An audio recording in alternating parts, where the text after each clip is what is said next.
Bismillahirrahmanirrahim. Assalamualaikum warahmatullahi wabarakatuh. Jadi kecelakaan atau tabrakan atau menabrak.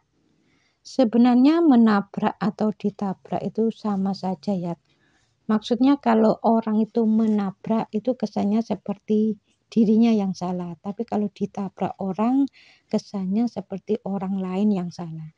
Sebenarnya kalau dari kacamata akhlak, menabrak atau ditabrak itu bentuk peringatan dari Allah bahwa orang itu terdapat satu dosa yang disebabkan orang tersebut sejak dulu dan itu terus-menerus dilakukan, belum mohon ampun di titik kesalahannya, suatu saat akan diberi peringatan dengan menabrak atau ditabrak. Jadi kalau ada orang bilang, loh aku ditabrak dari belakang, berarti dia yang salah bukan aku. Nah, sebenarnya menabrak atau ditabrak itu bentuk peringatan dari Allah.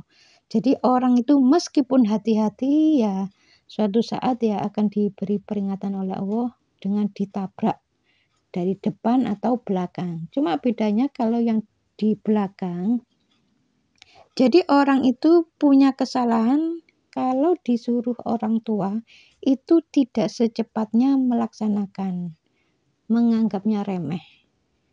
Jadi kalau orang itu sudah hati-hati, ya biasanya ditabrak dari belakang. Kalau nggak hati-hati, ya biasanya menabrak yang di depan. Jadi hati-hati atau nggak hati-hati ini sebenarnya sama saja ya. Kalau orang itu ada dosa, ya biasanya kecelakaan. Tapi kalau nggak ada dosa, hati-hati dan tidak hati-hati itu ada bedanya. Jadi kalau sudah hati-hati, pasrah pada Allah, insya Allah selamat. Kalau orang itu memang nggak ada dosa.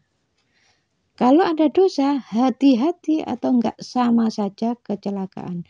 Jadi kecelakaan lalu lintas, baik tabrakan atau menabrak, atau yang ditabrak ya sama saja ya.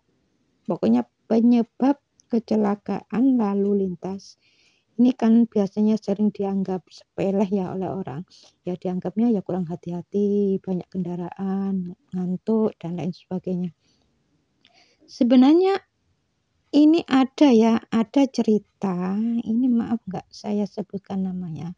Beliau itu cerita pas pulang kerja, pada saat ia pulang kerja itu melihat di depannya tuh tiba-tiba ada kontainer ya, sehingga mobilnya tuh menabraknya. Dan beliau cerita bahwa dia mengaku ya dalam kondisi segar serta tidak mengantuk. Nah, kejadian seperti ini orang itu yang menganggapnya itu dianggap ya itu ujian dari Allah.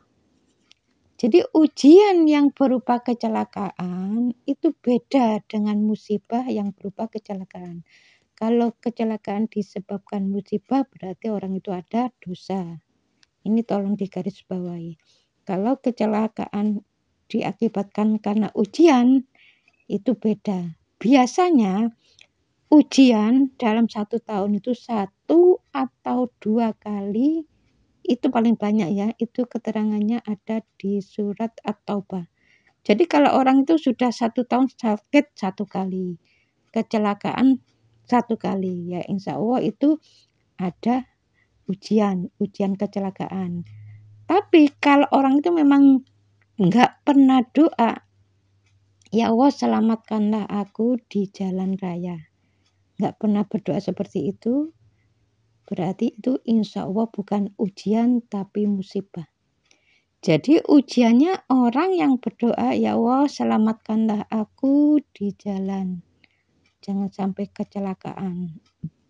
Insya Allah nanti ujiannya berupa kecelakaan dan itu biasanya ringan. Tapi kalau kecelakaan yang sampai parah, insya Allah itu bukan ujian tapi musibah yang orang tersebut terus-menerus melakukan kesalahan, belum mohon ampun di titik kesalahannya dan diberi peringatan oleh Allah dengan kecelakaan. Jadi kecelakaan yang di depan atau belakang itu beda. Kalau yang di belakang, kalau disuruh oleh orang tua itu sering meremehkan, tidak secepatnya melaksanakan. Nah, suatu saat akan diberi peringatan oleh Allah dengan ditabrak kendaraan dari belakang. Kalau menabrak atau ditabrak dari depan, biasanya orang tersebut itu suka ngeyel ya. Jadi kalau dikasih tahu orang tua itu ya di depan orang tua ya bilangnya ya iya, iya, iya, ya bilang iya, iya, sepertinya ya setuju ya, iya, iya, sepertinya patuh dan setuju.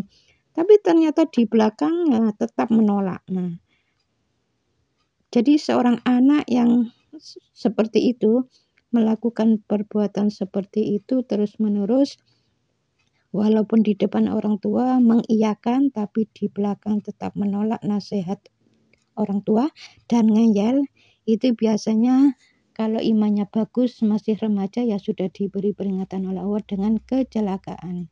Tapi kalau imannya kurang bagus ya biasanya di atas 50-an ya kecelakaan. Atau kalau imannya kurang bagus lagi biasanya diletakkan di akhir hayatnya sekalian sama matinya. Maka saya dulu pernah ada orang cerita ya tetangga saya, tetangga Arab itu. Saudaraku itu mau beli LPG ketabrak langsung meninggal. Nah bisa saja Allah itu meletakkan jadi mencabut nyawanya pada saat kecelakaan. Jadi sekalian sama matinya. Insya Allah seperti itu. Jadi kalau orang itu belum mohon ampun di titik kesalahannya, ditunggu sampai berpuluh-puluh tahun, ya suatu saat akan diberi peringatan dengan kecelakaan. Jadi kecelakaannya itu diletakkan di akhir hayatnya sekalian sama matinya. Jadi penyebabnya ya bukan karena kecelakaan itu menyebabkan orang itu mati. Bisa saja Allah itu mencabut pas di kecelakaannya, itu bisa.